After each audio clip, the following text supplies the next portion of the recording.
여러분, 방에 딱 들어갔는데 누군가 눈물을 막 펑펑 흘리면서 울고 있는 모습을 한번 상상해 보시겠어요? 네, 상상하기 쉬운 장면이네요. 그쵸. 그 장면을 보는 순간 우리 뇌는 즉각적으로 판단을 내리잖아요. 아, 저 사람은 지금 몹시 슬프구나 하고요. 너무 당연한 반응이죠. 네, 너무나 당연한 반응 같죠? 그런데 만약에요, 우리가 상대방의 감정을 딱 읽어냈다고 굳게 믿는 그 순간이 사실은 뇌가 만들어낸 거대한 착각이라면 어떨까요? 착각이요? 네, 혹은 우리 사회가 만들어 놓은 대본에 기반한 일종의 환각 같은 거라면요.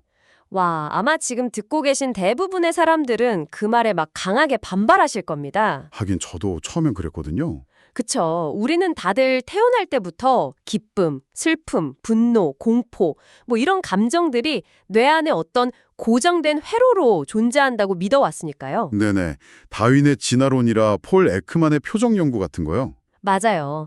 수백 년 동안 이어져 온 아주 굳건한 상식이죠. 감정은 전 인류가 공유하는 생물학적 지문이다. 이렇게요. 그러니까 누군가 화를 내면 뇌 안에 분노 스위치가 막 딸깍하고 켜진다고 생각하잖아요. 그래서 인종이나 문화가 달라도 찡그린 표정은 다 똑같이 분노를 의미한다고 배웠고요.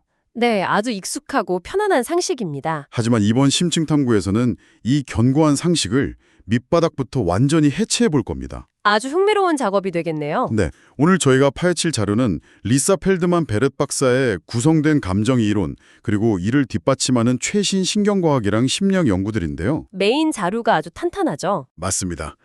오늘의 미션은 아주 명확하고 도발적입니다. 감정은 우리가 수동적으로 겪는 자동 반사가 아니다. 오히려 우리 뇌가 능동적으로 만들어내는 창조물이라는 걸 추적해내는 겁니다. 능동적으로 만들어낸다. 이게 진짜 중요한 포인트거든요. 그렇죠. 여러분, 이 깊은 탐구의 끝에서 아마 자신의 감정을 지배하는 완전히 새로운 차원의 통제력을 쥐게 되실 거라고 약속드립니다. 자, 곧바로 뛰어들어 보죠. 어디서부터 이 상식을 깨트려야 할까요? 기존의 믿음이 틀렸다는 가장 확실한 증거는요. 역설적이게도 그 믿음을 증명하려고 했던 첨단 과학 기술에서 나왔습니다. 첨단 기술이면 뭐 뇌영상 같은 건가요? 맞아요. 바로 fMRI 같은 기술이죠. 과학자들이 뇌를 실시간으로 막 들여다볼 수 있게 되니까 드디어 뇌 속에 숨겨진 공포의 방이나 분노의 회로를 찾아낼 수 있을 거라고 잔뜩 기대했거든요. 잠깐만요. 저는 TV 다큐멘터리 같은 데서 사람이 막 공포를 느낄 때 뇌의 특정 부위가 빨갛게 달아오르는 컴퓨터 그래픽을 수도 없이 봤는데요. 아, 그거요? 많이들 보셨죠? 그럼 그게 다 가짜라는 건가요? 가짜라기보다는 그 데이터를 해석하는 방식의 오류에 가깝습니다. 방송에서 보신 그 빨갛게 빛나는 이미지는 특정 순간에 어떤 한 사람의 뇌를 찍은 사진이 아니에요. 아, 한 사람의 뇌가 아니라고요? 네, 수십 명, 수백 명의 뇌 스캔 데이터를 통계적으로 평균을 내서 막 과장되게 색칠한 합성 이미지일 뿐이죠. 와, 완전 속은 기분인데요. 실제로 수천 건의 뇌 영상 데이터를 다시 엄밀하게 메타 분석해 본 결과가 있는데요. 특정 감정에만 1대1로 딱 대응해서 켜지는 전용 뇌 부위는 단 하나도 없었습니다. 단 하나도요? 진짜요? 네, 심지어 심박수나 혈압, 땀 분비 같은 신체 반응조차도 감정마다 일관된 패턴이 전혀 없었죠. 그건 좀 받아들이기 힘든데요. 왜냐하면 너무 무서우면 당연히 심장이 미친 듯이 쿵쾅거리고 막 식은땀이 나는 거 아닌가요? 이게 어떻게 일관성이 없을 수가 있죠? 그게 참 재미있는 부분인데 어떤 사람은 숲에서 곰을 마주치면 진짜 심장이 터질 듯 뛰면서 도망치잖아요? 네, 보통은 그러죠. 근데 어떤 사람은 피가 막 차갑게 식으면서 심박수가 뚝 떨어지고 그 자리에 얼어붙기도 하거든요. 아, 하긴 기절하는 사람도 있으니까요. 맞아요. 둘 다 똑같이 극심한 공포를 느끼는 건데 신체 반응은 완전히 정반대인 거죠. 게다가 더 결정적인 증거는 우리가 흔히 공포의 중추라고 부르는 편도체에서 나왔습니다. 편도체요? 아, 그 뇌과학 이야기할 때마다 맨날 빠지지 않고 등장하는 그 아몬드 모양 부위 말이죠? 네, 맞습니다. 자료에 보면 희귀한 유전 질환 때문에 그 편도체가 완전히 파괴된 환자, SM이라는 아주 유명한 사례가 나오거든요. 편도체가 완전히 파괴됐다고요? 네. 그럼 기존 이론대로라면 편도체가 아예 없으니까 공포라는 감정 자체를 절대 느낄 수 없어야 하잖아요. 그렇죠. 공포 센터가 날아갔으니까요. 그런데 연구진이 이 환자에게 숨을 쉬기 힘든 고농도의 이산화탄소를 마시게 해봤어요. 그랬던 환자가 막 극심한 공포와 패닉을 경험했습니다. 세상에. 공포 스위치가 고장 났는데도 공포를 느꼈다고요? 네, 하드웨어가 없는데 소프트웨어가 돌아간 셈이죠. 와, 진짜 그러네요. 그럼 감정이 뇌의 특정 부위에 박혀 있는 스위치가 아니라는 건 확실해진 것 같은데 대체 뇌는 외부 자극이 들어올 때 안에서 무슨 짓을 하고 있는 건가요? 그걸 이해하시려면 일단 우리 뇌가 처한 물리적인 환경을 좀 상상해 보셔야 돼요. 물리적 환경이요? 네. 뇌는 두개골이라는 그 캄캄하고 텅 빈 암흑 상자 안에 철저히 갇혀 있잖아요. 아, 그렇죠. 뼈 안에 갇혀 있죠. 그러니까 뇌는 바깥 세상을 직접 보거나 들을 수가 없어요. 단지 눈과 귀를 통해서 들어오는 전기 신호들, 모호한 빛의 파동이나 공기의 진동 같은 아주 뭉뚱그려진 소음만을 전달받을 뿐이죠. 듣고 보니 그러네요. 눈이 보는 거지 뇌가 바깥을 직접 쳐다보는 건 아니니까요. 바로 그겁니다. 그래서 뇌는 이 모호한 정보가 도대체 무슨 의미인지 해석하기 위해서 엄청난 보거학을 하기 시작해요. 도박이요? 네. 과거의 경험이라는 거대한 데이터베이스를 막 뒤져서 지금 들어오는 이 신호는 아마 이런 상황일 것이다 라고 미래를 내다보고 시뮬레이션을 돌리는 거죠. 아, 예측을 하는 거군요. 맞아요. 자극을 딱 받고 나서 수동적으로 반응하는 게 아니라 무슨 일이 일어날지 선제적으로 예측하는 겁니다. 그러니까 뇌의 본질은 반응 기계가 아니라 예측 기계인 거죠. 와, 그러니까 뇌는 바깥에서 무슨 일이 일어나는지 직접 보지도 못하면서 그 깜깜한 방 안에서 과거에 자기가 썼던 일기장만 막 뒤적거리며 짐작으로 시나리오를 쓰는 작가 같네요. 오, 아주 훌륭한 비유입니다. 진짜 딱 그거예요. 그리고 그 예측이 빗나갔을 때만 바깥의 감각 데이터를 새롭게 받아들여서 시나리오를 수정하는 거죠. 세상에. 그렇다면 우리가 외부 자극에 대한 자동 반사라고 굳게 믿었던 감정이 사실은 뇌가 그 깜깜한 방 안에서 자기 혼자 써내려간 예측 시나리오의 결과물이라는 거군요. 네, 충격적이죠. 이거 진짜 충격적인데요. 근데 약간 의문이 드는 게 뇌는 도대체 왜 그렇게 피곤하게 끊임없이 예측을 하는 걸까요? 생존에 뭔가 유리한 점이 있으니까 그런 진화 과정을 거쳤을 텐데요. 아주 핵심적인 질문입니다. 그 이유를 파헤치는 것이 오늘 자료의 두 번째 핵심 파트예요. 바로 알로스테시스, 즉 뇌의 신체 예산 조절 시스템이죠. 예산 조절이요? 돈 관리하는 것처럼요. 네, 뇌가 존재하는 가장 근본적인 이유는요. 무슨 철학적인 사유를 하거나 예술적인 영감을 얻기 위해서가 아닙니다. 오직 생존, 즉 우리 신체의 에너지 자원을 효율적으로 관리하기 위해서거든요. 기업의 깐깐한 재무 책임자 같은 거네요. 정확합니다.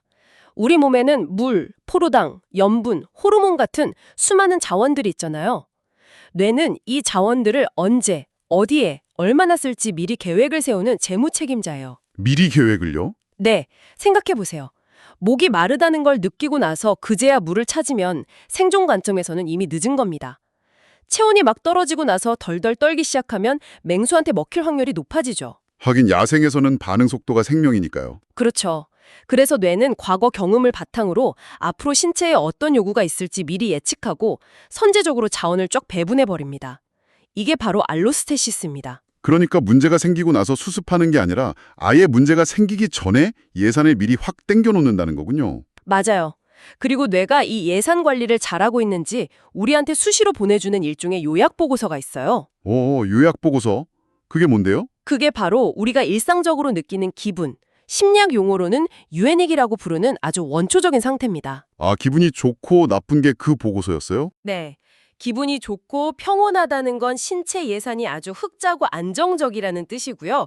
반대로 왠지 모르게 막 짜증나고 불쾌하다는 건 신체 어딘가에 자원이 부족하거나 불확실성이 커서 예산에 적자가 났다는 아주 강력한 경고 알림인 셈이죠. 아, 여기서 제가 진짜 하나 짚고 넘어가고 싶은 게 생겼어요. 네, 말씀하시죠. 우리 일요일 밤에 내일 출근할 생각만 하면 막 가슴이 너무 답답하고 세상 끝난 것처럼 우울해질 때가 있잖아요. 아우, 월요병이죠. 너무 싫죠. 네. 근데 그게 사실은 직장에 대한 어떤 깊은 절망감 때문이 아니라 주말 내내 누워서 짠 배달 음식 먹고 잠을 설쳐서 생긴 신체 예산의 적자 상태일 수도 있다는 건가요? 완벽하게 이해하셨네요.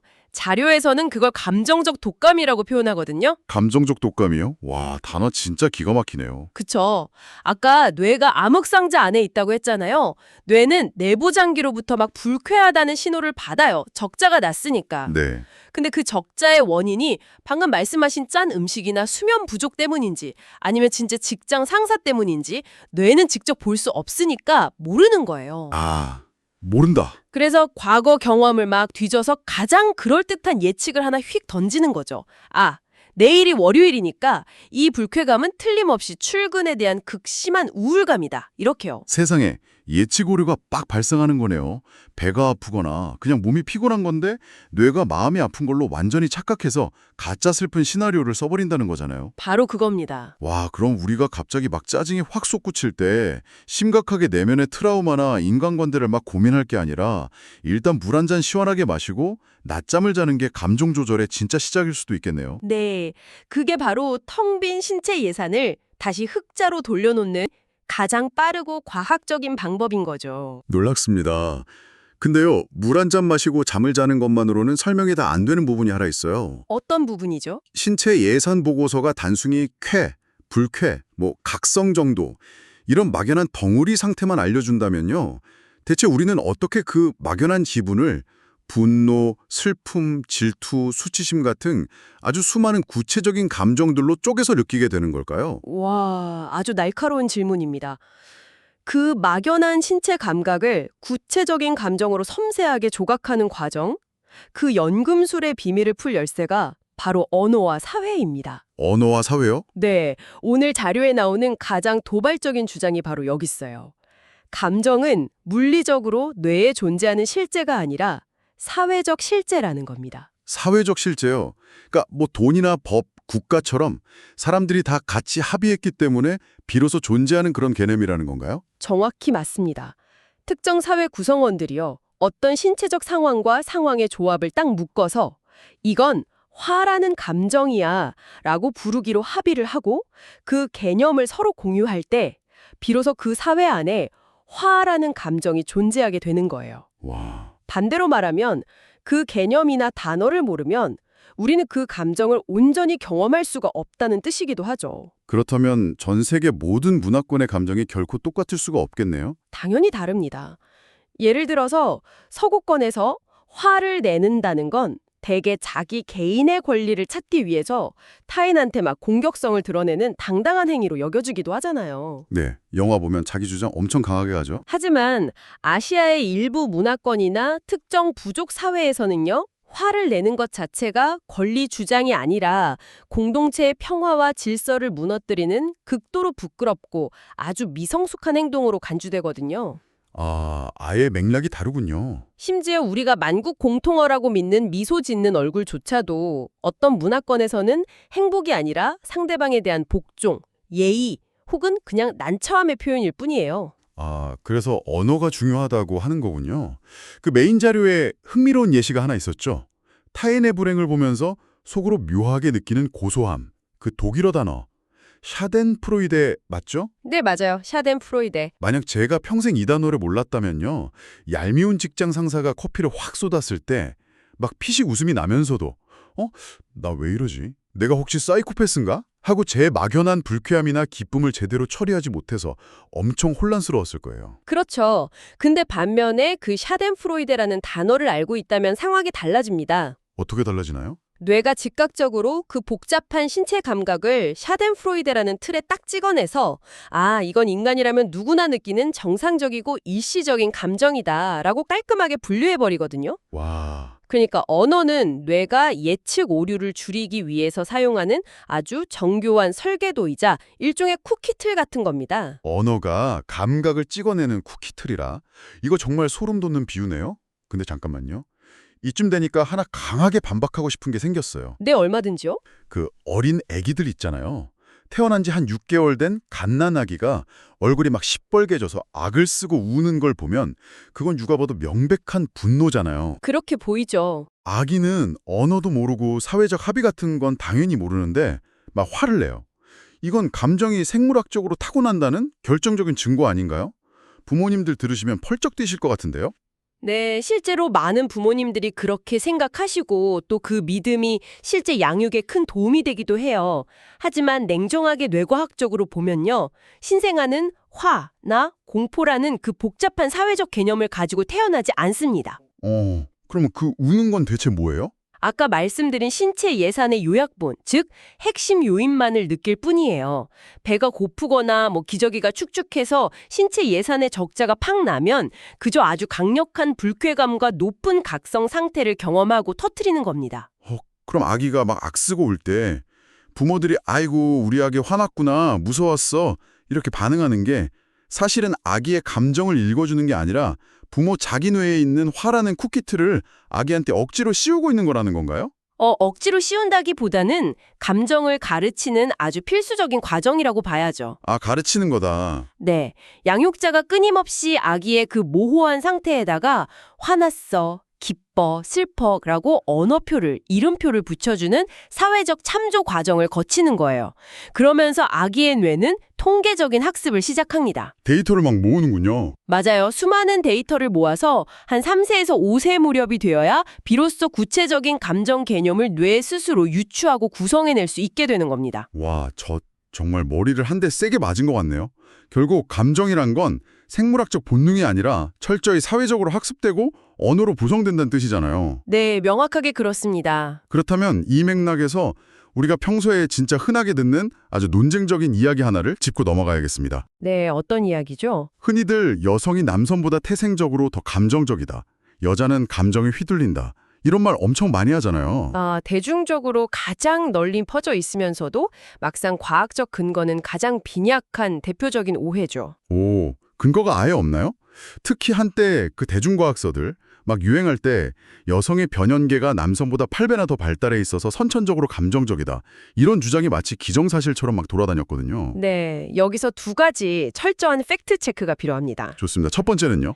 첫째, 우리의 뇌를 파충류의 뇌는 본능, 포유류의 뇌, 즉 변연계는 감정, 그리고 인간의 뇌는 이성, 이렇게 3층 구조로 나누었던 아주 유명한 가설이 있었죠. 네네, 저 그거 알아요. 학교에서도 그렇게 배웠던 것 같은데요. 그게 현대 진화신경과학에서는 완전히 폐기되었습니다. 아, 진짜요? 폐기됐다고요? 네, 이성이 감정을 통제한다 이런 식의 단순한 구조가 아니에요. 이른바 변연계라고 불리는 부위들, 편도체나 해마 등은 감정뿐만 아니라 기억, 인지, 판단 같은 모든 고차원적 기능에 다 복잡하게 얽혀 있습니다. 감정만을 전담하는 전용 부위가 애초에 아니라는 거죠. 헐, 그럼 여성의 변연계가 8배 더 크다는 건 도대체 어떻게 나온 말인가요? 그냥 철저한 허구입니다. 해부학적으로 그런 8배 차이 같은 건 존재하지 않아요. 와, 허구였군요. 수천 명의 뇌 fMRI 데이터를 다 모아서 메타 분석한 결과가 있는데요. 우리가 흔히 상상하듯이 구조가 완전히 다른 남성의 뇌, 여성의 뇌 이런 구별은 존재하지 않았습니다. 그럼 다 똑같나요? 대신 모든 인간의 뇌는 남성에게 조금 더 자주 나타나는 특징과 여성에게 조금 더 자주 나타나는 특징이 마치 모자이크처럼 아주 복잡하게 뒤섞인 형태를 띠고 있었어요. 모자이크요? 네. 그래서 성별 간의 뇌 구조 차이보다 그냥 같은 성별 내에서 개인 간의 차이가 훨씬 압도적으로 컸습니다. 와, 그러니까 뇌를 딱 열어보고 이건 남자 뇌다, 이건 여자 뇌다 구분이 아예 불가능하다는 거군요. 그렇습니다. 그럼 실제 일상생활에서 느끼는 감정의 기복이나 강도도 남녀 간의 차이가 없나요? 네, 연구진들이 사람들에게 호출기를 주고 하루 중 무작위로 여러 번 자기 감정 상태를 기록하게 하는 실시간 경험 표집이라는 연구를 수없이 진행해 봤거든요. 네. 그 결과 남녀 간의 일상에서 실시간으로 느끼는 감정의 강도나 빈도는 전혀 아무런 차이가 없었습니다. 전혀 없다고요? 근데 왜 우리는 현실에서 여성이 더 감정적이라고 느낄까요? 아주 흥미로운 포인트인데요.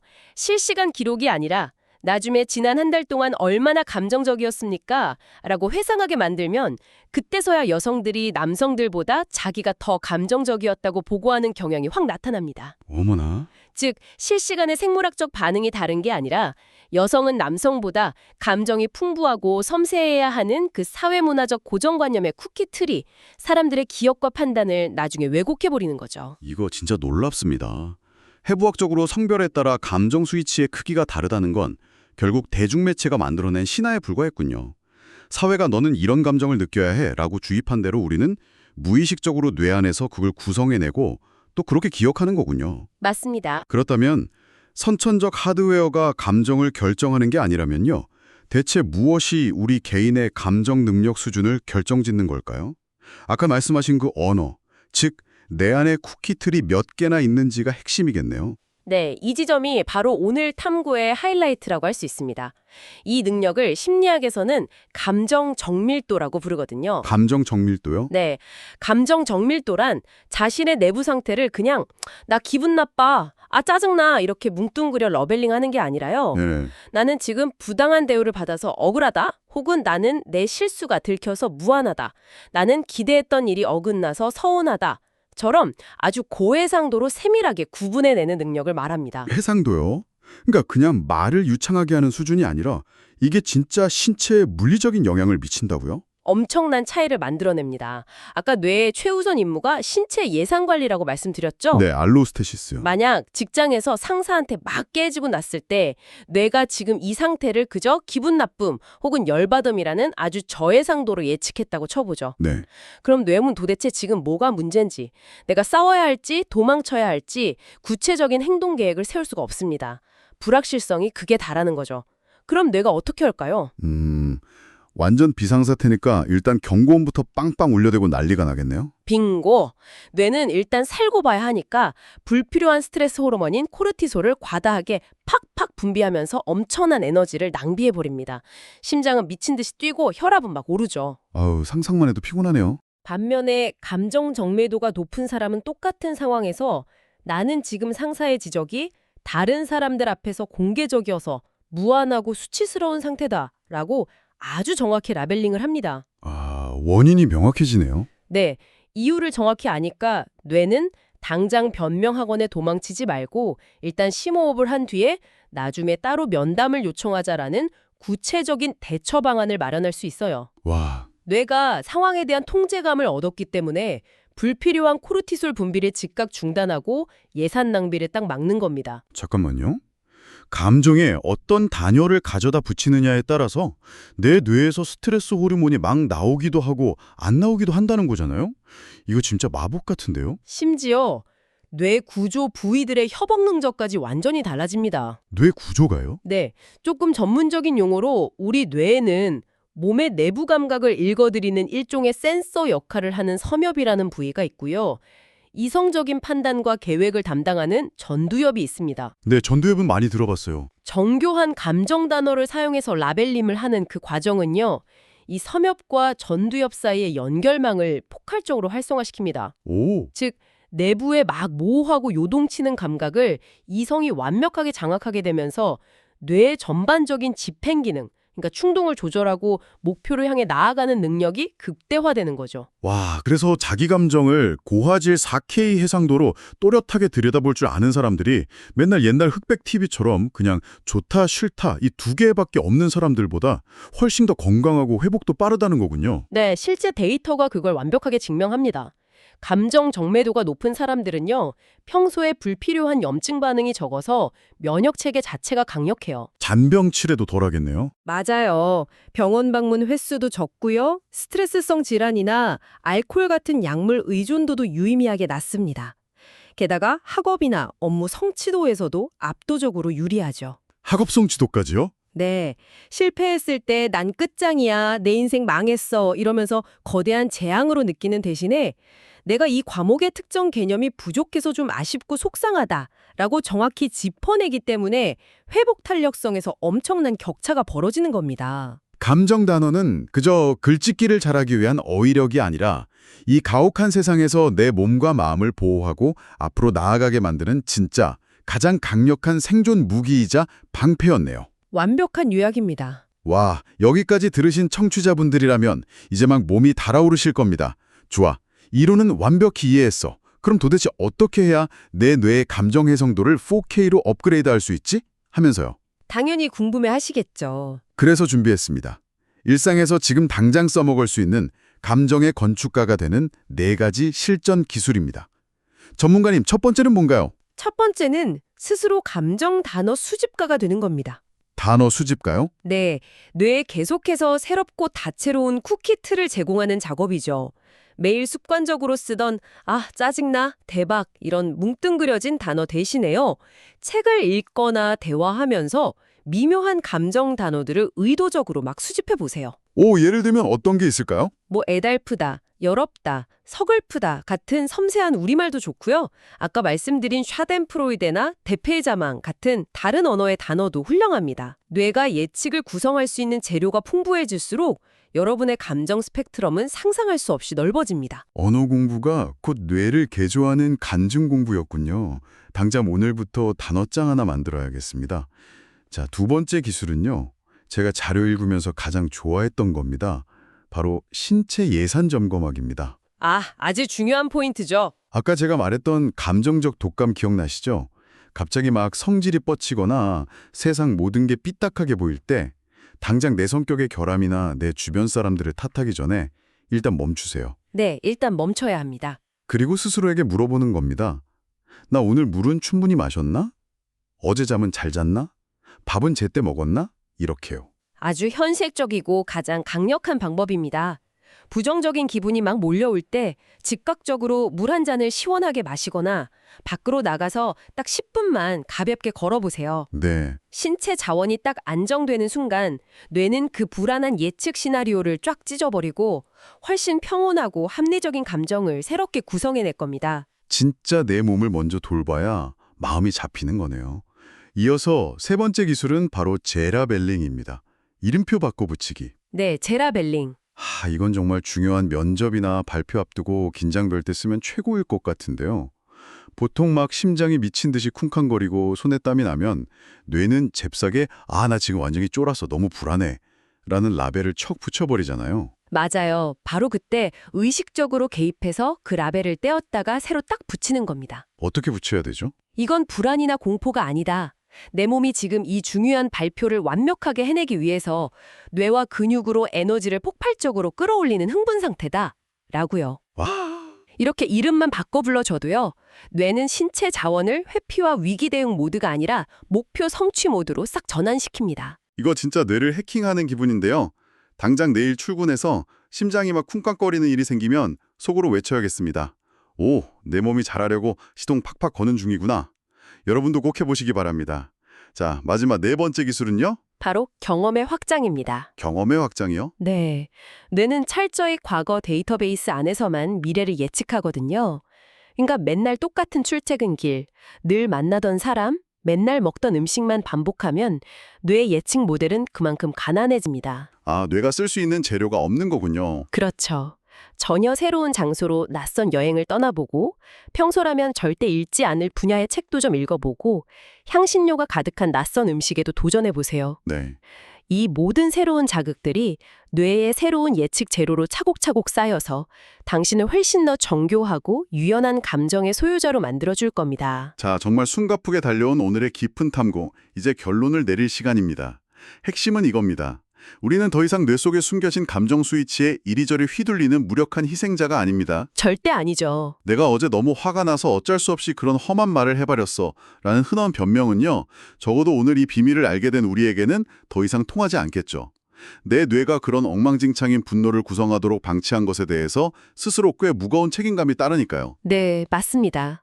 이제 자신의 감정을 통제하지 못했다는 핑계 뒤에 숨을 수는 없게 되었죠. 하지만 그 무거운 책임감의 뒷면에는 아주 눈부신 자유가 기다리고 있습니다. 자유요. 우리는 태생적인 기질의 노예가 아니거든요.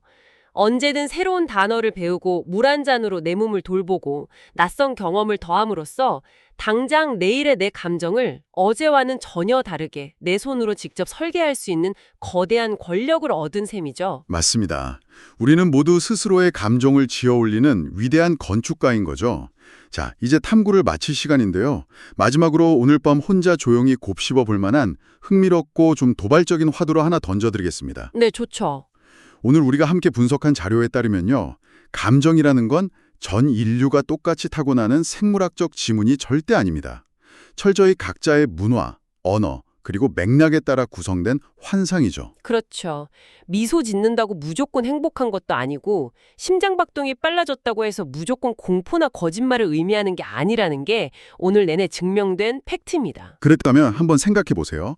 요즘 전 세계 공항이나 수사기관에서 막 도입하고 있다는 최첨단 안면인식 AI 기술이나 딥러닝 기반의 거짓말 탐지기들 말입니다. 그 표정 읽는 AI들. 네. 카메라가 사람의 미세한 입꼬리 변화나 동공의 흔들림, 뭐 심박수만 쓱 스캔해보고는 이 사람은 지금 범죄를 숨기며 불안해하고 있습니다. 이 사람은 잠재적 테러리스트로서 분노를 품고 있습니다. 라고 딱 판별해내는 것이 과연 과학적으로 가능한 일일까요? 정말 뼈를 때리는 질문이네요.